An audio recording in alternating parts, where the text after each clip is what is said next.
আল্লাহ রাব্বুল আলামিন প্রত্যেকটা মানুষকে জিজ্ঞাসা করবে প্রত্যেকটা মানুষের দায়িত্ব সম্পর্কে। আপনি ঘরের পরিচালক, আপনি যদি সঠিকভাবে দায়িত্ব আদায় না করেন তাহলে রব্বুল আলামিনের কাছে জবাব দিতে হবে।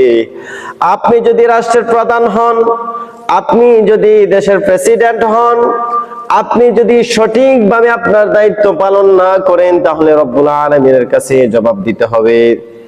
এই জন্য খলিফাতুল মুসলিমিন হযরত ওমর রাদিয়াল্লাহু তাআলা আনহু কিভাবে দেশ শাসন করেছেন। খলিফাতুল মুসলিমিন হযরত ওমর রাদিয়াল্লাহু তাআলা আনহু একদিন শ্রদ্ধা বেশে আপনার সিভিল বেশে শহরের অলি-গলিতে ঘুরছে। হঠাৎ দেখলেন এক ঘর থেকে শব্দ আসছে, কান্নার আওয়াজ আসতেছে। ওমর রাদিয়াল্লাহু তাআলা আনহু ওই মহিলাকে গিয়ে জিজ্ঞাসা করলেন, আপনি কি করতেছেন? বাচ্চারা কেন কান্না করছে? ওই মহিলা বলল, ঘরে কোনো খাবার নাই, শুধু পানি জাল দিচ্ছি, পানি সাথে কিছু নেই, শুধু পানি জাল দিচ্ছি বাচ্চাদেরকে সান্ত্বনা দেওয়ার জন্য। জাল দিতে দিতে হঠাৎ বাচ্চারা ঘুমিয়ে যাবে, এই জন্য পানি জাল দিচ্ছি। ওই মহিলা আরো বলল যে ওমর সে পুরো আমাদের খোঁজ খবর রাখে না, আমি ওনার নামে আল্লাহ তাআলার কাছে বিচার দিব। ওই কথা শোনার সাথে সাথে হযরত ওমর রাদিয়াল্লাহু তাআলা আনহু কেঁদে দিলেন। সাথে সাথে বাইতুল মাল থেকে খেজুর, খাদ্যদ্রব্য সবকিছু নিজের কাঁধে নিয়ে ওই মহিলার বাড়ির দিকে রওনা দিলেন। ওমর রাদিয়াল্লাহু তাআলার সাথে যে ছিলেন ওই সাথী বললেন, হুজুর আমার কাছে দেন। ওমর রাদিয়াল্লাহু তাআলা বললেন, না না, কাল কিয়ামতের ময়দানে তোমাকে তো আল্লাহ জিজ্ঞাসা করবে না, তোমাকে জিজ্ঞাসা করবে না, আমাকে জিজ্ঞাসা করবে। তুমি তো আমার বোঝা তুমি বহন করবে না। খলিফাতুল মুসলিমিন একজন দেশের শাসক হয়ে উনি নিজের কাঁধে খাদ্যদ্রব্য, খেজুর আর যা কিছু লাগে আটা ময়দা সবকিছু নিজের কাঁধে করে নিয়ে ওই মহিলার বাড়িতে দিলেন। দেওয়ার পরে এবং রান্না করে খাওয়ানোর পর ওই বাচ্চারা যখন হাসি মুখে কথা বললো, বাচ্চারা যখন হাসি দিল, তখন ওমর রাদিয়াল্লাহু তাআলা পেলেন ওই ঘটনা থেকে আমরা কি শিক্ষা পেলাম?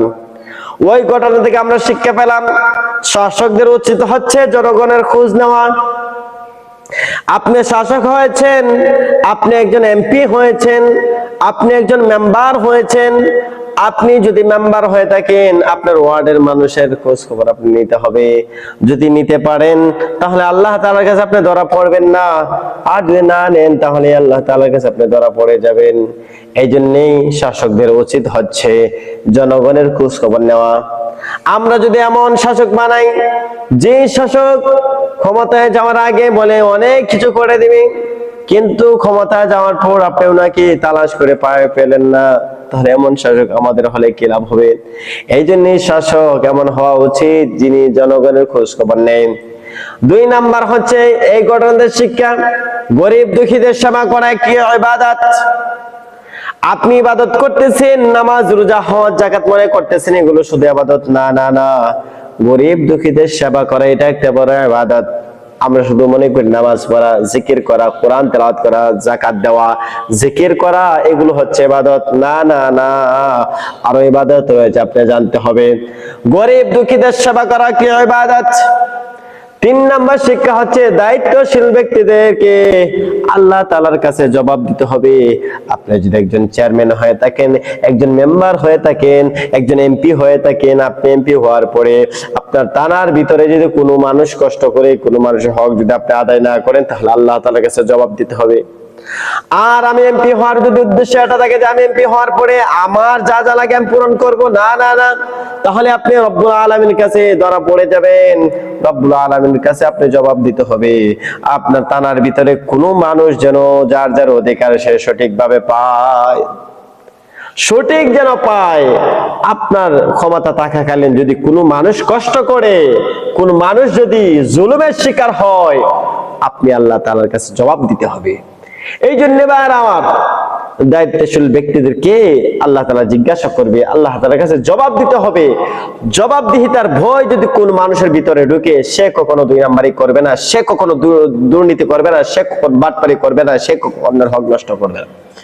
আর যদি আল্লাহ তাআলার কাছে জবাবদিহিতার ভয় না থাকে, যে আমি আল্লাহ তাআলার কাছে জবাব দেব না, কি দেব, ওই বিশ্বাস যদি না থাকে মানুষের, যে আমি কি জবাব দেব আল্লাহ তাআলার কাছে, আমি জবাবদিহিতা আল্লাহ তাআলা আমাকে জিজ্ঞাসা করবে না, তাহলে কিন্তু আপনি বিপদে পড়বেন।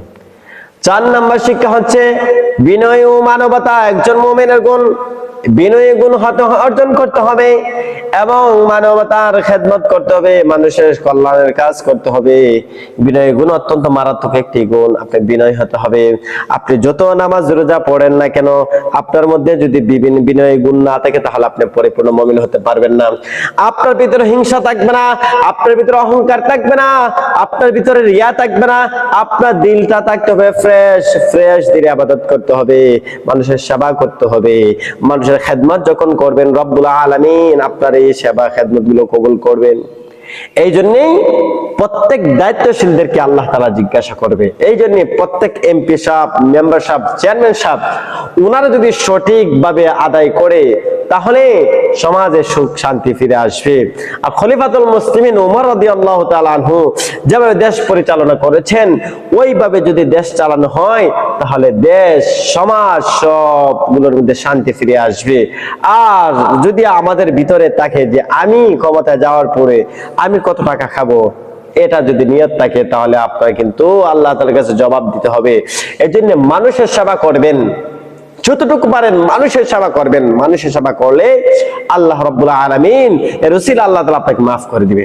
এজন্য প্রত্যেকটা দায়িত্বশীল ব্যক্তির সচেতন হতে হবে, আল্লাহ তাআলার ভয় ঢোকাতে হবে, প্রত্যেকটা মানুষের ভিতরে এটা ঢোকাতে হবে যে আমি জবাব দিতে হবে আল্লাহ তাআলার কাছে। আমি ইমাম সাহেব, আমি যদি সঠিক কথা না বলি, আল্লাহ তাআলার কাছে জবাব দিতে হবে। আমি মেম্বার সাহেব, আমি যদি সঠিক ইনসাফ না করি, আমি আল্লাহ তাআলার কাছে জবাব দিতে হবে। প্রত্যেকটা দায়িত্বশীলের ভিতরে যখন আল্লাহ তাআলা ভয় ঢুকবে, তখন সমাজ থেকে সমস্ত অন্যায় পলায়ন করবে। আল্লাহ রাব্বুল আলামিন আমার প্রত্যেককে দ্বীনের কথা, সহিহ কথাগুলি বোঝার তৌফিক দান করে। সকল আমিন।